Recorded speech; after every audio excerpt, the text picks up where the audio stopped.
Halo semuanya yang menonton video pembelajaran ini. Harapan Pak, semoga Anda semua dalam keadaan sehat, tidak kurang suatu apapun juga. Pada video pembelajaran kali ini akan kami sampaikan tentang medan magnet, garis gaya magnet, dan kemagnetan bumi. Untuk mempelajari tentang medan magnet dan gaya magnet, akan kami sertakan video awal, yaitu bagaimana tentang medan magnet dan garis-garis gaya magnet.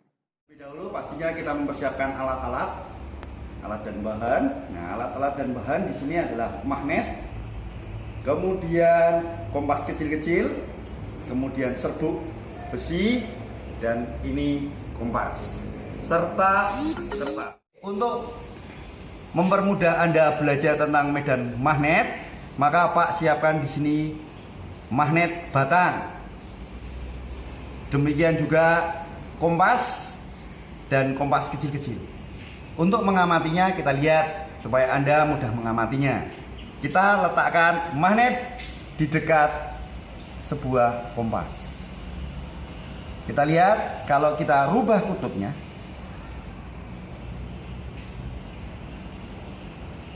berarti kompas tersebut masih dalam medan magnet. Kemudian kalau kita jauhkan, kita lihat di situ. Kita jauhkan, kompas tidak lagi mengalami gaya magnet.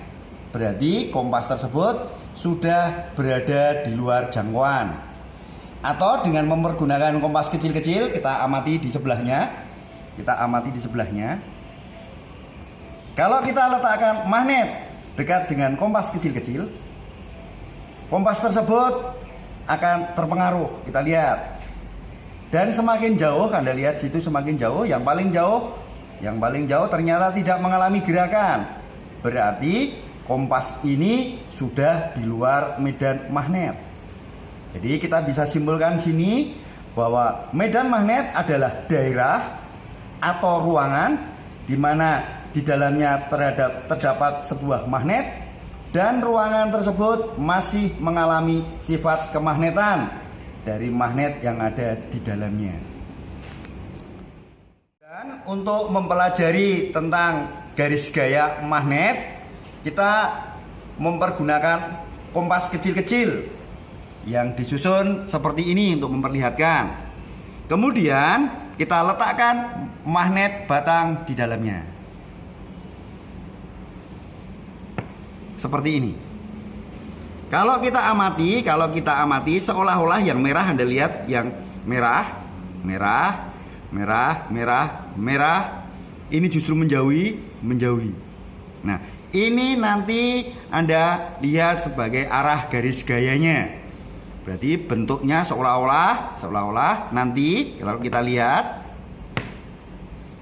dia akan keluar dari kutub utara menuju ke kutub selatan. Itu seolah-olah garis-garis gaya magnet. Garis-garis gaya magnet ini bisa ditunjukkan dengan kompas kecil-kecil tersebut.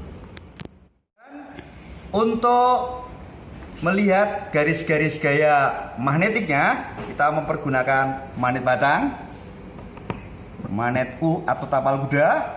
Kemudian kita gunakan serbuk besi. Ini serbuk besi dan kertas. Ini kertas yang Pak sengaja lapisi biar tebal dan bisa diamati. Langkahnya adalah kita tempatkan magnet batang di bawah seperti ini. Di bawah dari kertas, kemudian di atasnya kita taburi serbuk besi. Nah, Anda lihat di situ.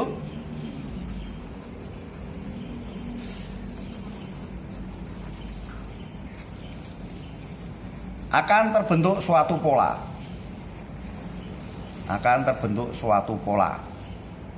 Polanya berupa garis-garis lengkung. Nah, itu pola dari garis-garis gaya magnet yang dibentuk oleh magnet batang. Dan kalau kita akan melihat medan magnetnya dalam bentuk garis-garis gayanya, kita juga bisa mempergunakan magnet U tersebut. Caranya sama, kita letakkan di bawah kertas. Kemudian di atasnya kita taburi serbuk besi. Serbuk besi kita taburi di atasnya. Kemudian kita bisa ketuk-ketuk. Lintasannya juga berupa garis-garis lengkung. Garis-garis lengkung. Nah, itulah garis-garis gaya magnet yang seolah-olah keluar dari kutub utara menuju kutub selatan. Demikian tadi video tentang medan magnet dan garis gaya magnet. Semoga membantu kita untuk lebih memahami tentang medan magnet dan garis gaya magnet. Selanjutnya kita perhatikan gambar. Kalau Pak berikan gambar seperti ini, berarti kita bisa menggambarkan atau menunjukkan bahwa kompas kecil-kecil yang diletakkan di sekitar sebuah magnet batang, di mana jarum kompas menunjukkan lintasan tertentu yang seolah-olah membentuk garis lengkung. Sedangkan untuk menggambarkan garis-garis gaya magnet dipergunakan serbuk besi. Serbuk besi tersebut ditaburkan di atas kertas yang di bawahnya diletakkan sebuah magnet. Kita lihat gambarnya. Gambarnya kurang lebih seperti itu. Itu kalau magnet batang. Kemudian kalau magnet tapal kuda. Dan ini kalau dua buah kutub yang diletakkan saling berhadapan. Dan Anda perlu ingat, garis-garis gaya magnet adalah garis-garis lengkung yang seolah-olah keluar dari kutub utara ke kutub magnet, yaitu ke kutub selatan. Sifat-sifat garis gaya, Anda lihat di situ ada 3, yaitu garis-garis gaya magnet merupakan garis lengkung yang tidak saling berpotongan. Garis-garis gaya magnet seolah-olah keluar dari kutub utara menuju ke kutub selatan magnet. Dan yang ketiga, Anda lihat, semakin rapat garis-garis gaya menunjukkan semakin kuat sifat kemagnetannya. Cara untuk menggambarkan gambar garis gayanya Anda lihat di situ. Ingat, garis gaya merupakan garis lengkung dari kutub utara menuju selatan.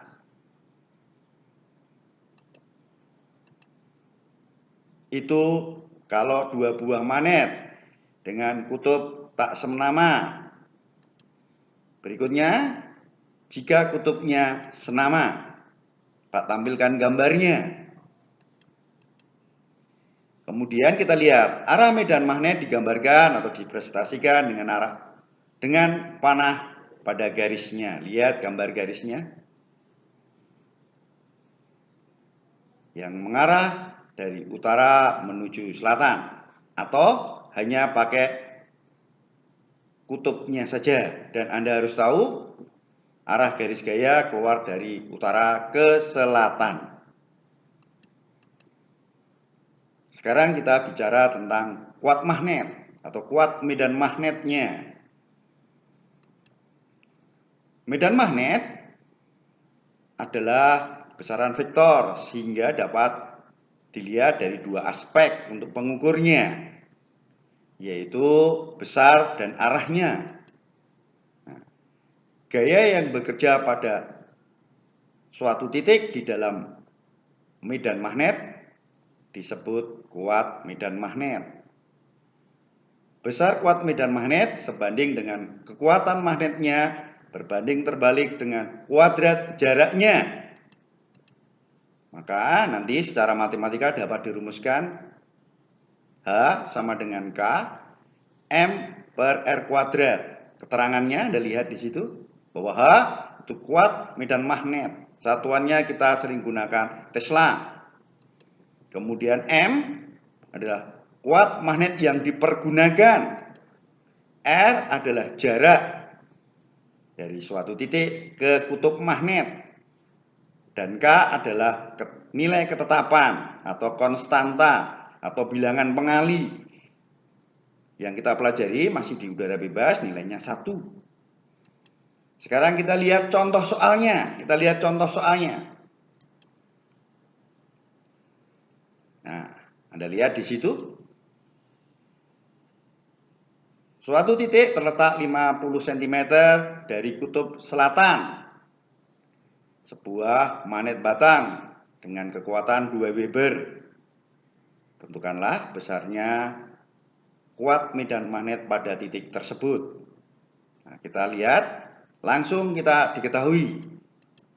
diketahuinya kuat magnetnya lambangnya M, yaitu 2 Weber, jaraknya 50 cm, nanti harus dirubah ke dalam meter. Kemudian ketetapannya nilainya 1, dan ditanyakan adalah kuat medan magnetnya. Sehingga kalau kita jawab, kita masukkan ke persamaannya, hasilnya adalah 50 Tesla. Dan kita harus menggunakan jadi untuk kesimpulan jawaban. Kemudian kita masuki sesuatu yang baru,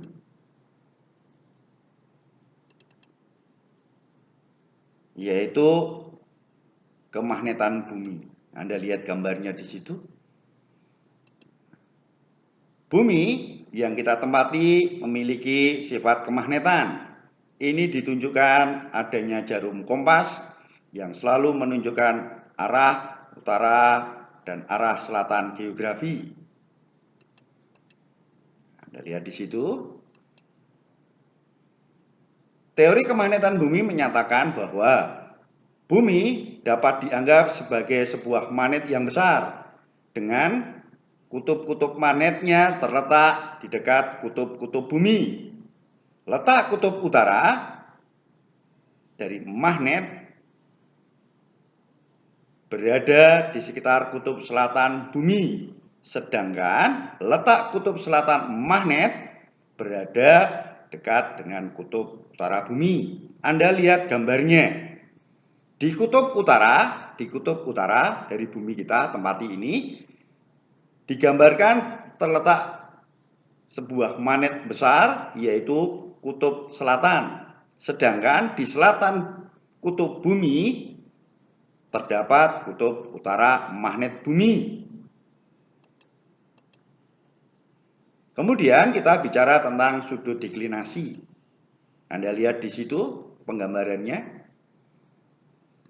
Sehingga kita bisa definisikan sudut deklinasi adalah sudut yang dibentuk antara arah utara selatan geografi dengan arah utara selatan kompas.